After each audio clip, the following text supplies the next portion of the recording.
ముందుగా కూటమి ప్రభుత్వానికి ధన్యవాదాలు తెలియజేసుకుంటాను. అదేవిధంగా ఈరోజు ఈ యొక్క ప్రెస్ మీట్‌కి ముఖ్య కారణం ఆర్యవైశ్య సోదరులు తెలుగుదేశం పార్టీలో పార్టీ పదవులు కానివ్వండి, నామినేటెడ్ పదవులు కానివ్వండి, దగ్గర దగ్గర 20-25 పదవులు కావలి నియోజకవర్గంలో రావడం జరిగింది. ఒకే వేదిక మీదకి 25 మందిని తీసుకొచ్చి ప్రెస్ మీట్ పెట్టాలి అనే ఒక ఆలోచనతోటి ఈ యొక్క కార్యక్రమం పెట్టడం జరిగింది. ఈ యొక్క కార్యక్రమం యొక్క ముఖ్య ఉద్దేశం ఏమిటంటే, మన కావలి నియోజకవర్గ శాసనసభ్యులు, కావలి ముద్దుబిడ్డ, మన ప్రీతమ నాయకులు కావ్య కృష్ణారెడ్డి గారి యొక్క గొప్పతనం గురించి చెప్పడానికి మాత్రం ఈ యొక్క ప్రెస్ మీట్ పెట్టడం జరిగింది. ఈరోజు కావలి నియోజకవర్గంలో ఈ ప్రభుత్వం రాకముందు గత ప్రభుత్వంలో కానివ్వండి, అంతకుముందు ప్రభుత్వాల్లో కానివ్వండి, కావలి ఆర్యవైశ్యులు ఈ రోజు కూడా మాకు రాజకీయాల్లోకి రావాలి అన్న సందర్భం అయితే చూడలేదు ఎప్పుడు నేను. తెలుగుదేశం పార్టీ ఆ రోజు మీటింగ్ పెట్టినప్పుడు, ఆర్యవైశ్యుల మీటింగ్ పెట్టినప్పుడు ఎలక్షన్ ముందు తండోపతండాలుగా జనాలు బయటకు వచ్చారు. కావ్య కృష్ణారెడ్డి గారి నాయకత్వం మీద నమ్మకంతో కానివ్వండి, తెలుగుదేశం పార్టీ చంద్రబాబు నాయుడు గారి మీద నమ్మకంతో కానివ్వండి, విపరీతంగా వచ్చారు జనం. ఆ రోజే ఆర్యవైశ్యులు 99% ఇళ్లలో నుంచి బయటకు వచ్చారు. ఆడ మగ అందరూ కూడా వచ్చి కావ్య కృష్ణారెడ్డి గారి నాయకత్వం మాకు కావాలి, తెలుగుదేశం పార్టీ ప్రభుత్వం మాకు కావాలి, నారా చంద్రబాబు నాయుడు గారి ముఖ్యమంత్రిగా చూడాలి, ఈ రాష్ట్రం బాగుపడాలనే ఒక ఆలోచనతో ఆర్యవైశ్యులు ఒక కావలి నియోజకవర్గంలోనే 99% బయటకు వచ్చారు. అదేవిధంగా రాష్ట్రంలో కూడా దగ్గర దగ్గర 85% ఆర్యవైశ్యులు తెలుగుదేశం పార్టీకి సపోర్ట్ చేయడం జరిగింది. ఆ కోణంలో నారా చంద్రబాబు నాయుడు గారు కానివ్వండి, ముఖ్యమంత్రిగా ఇక్కడ జిల్లాలో ఉన్న మన నాయకులు కానివ్వండి, అదేవిధంగా ప్రముఖంగా మన కావలిలో అటు జిల్లాలో కానివ్వండి, ఇటు స్టేట్లో కానీ ఇవ్వని పర్సంటేజ్, ఎక్కువ పర్సంటేజ్ ఆర్యవైశ్యులకి ఇక్కడ ఇవ్వడం జరుగుతూ ఉంది. 24/7 ఏ ఇబ్బంది వచ్చినా కూడా ఆర్యవైశ్యులకి నేను వెంటనే ఉన్నాను అని భరోసా కల్పిస్తూ ఉన్నారు మన ఎమ్మెల్యే గారు. ఈరోజు ఎమ్మెల్యే గారు యొక్క భరోసాతోటే మేము ఎంత దూరమైనా ధైర్యంగా ఉండగలుగుతున్నాం. ఈరోజు కావలి ఆర్యవైశ్య సంఘం అసలు అంతకుముందు ఉందో లేదో నాకైతే తెలియదు.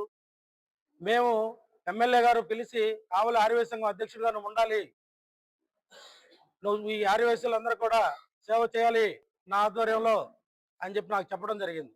చెప్పినప్పుడు ఆర్యవైశ్య సంఘం అధ్యక్ష పదవి నేను తీసుకోవడం జరిగింది. తీసుకున్న రోజు నుంచి ఈ రోజు నిరంతరం ఎవ్రీ మంత్ కానివ్వండి అట్లా ప్రోగ్రామ్స్ పెట్టుకుంటానే వస్తూ ఉన్నాం నిరంతరం.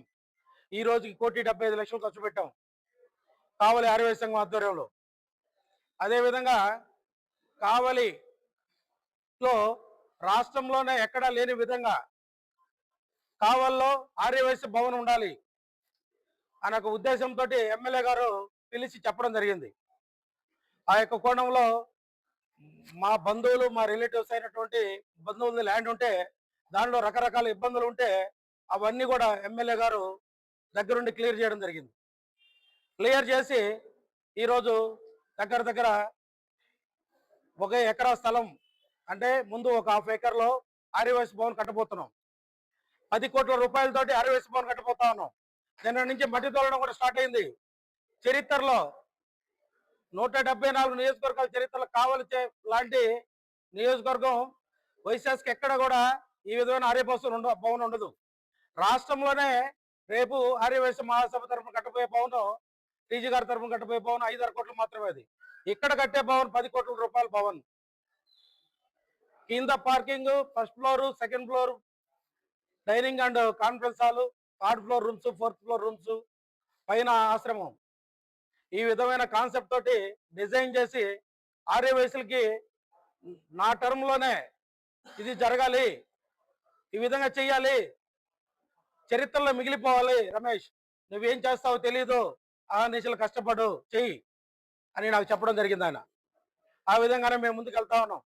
నారా చంద్రబాబు నాయుడు గారు రాష్ట్రంలో సంక్షేమాన్ని, అభివృద్ధిని ఏ విధంగా ముందుకు తీసుకెళ్తా ఉన్నారో కావలి నియోజకవర్గంలో అంతకంటే పరిగెత్తించుకుంటూ మన శాసనసభ్యులు గారు తీసుకెళ్తా ఉన్నారు. ఆయన రకరకాలుగా అభివృద్ధికి ఫండ్స్ రేజ్ చేసుకుంటా ఉన్నారు.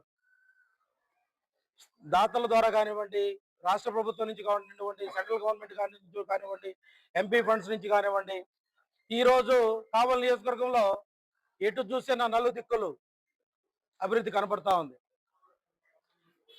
ఈరోజు తెలుగుదేశం పార్టీలో ఉండే మేము గొప్పగా చెప్పడం కాదు, ఇతర పార్టీలో ఉండే ప్రతి ఒక్కరు కూడా పబ్లిక్ గా మాట్లాడకపోయినా వాళ్ళు ఏ టీఎంల దగ్గర రకరకాల సెంటర్లలో ఇటువంటి ఎమ్మెల్యే రావడం మనకు అదృష్టం.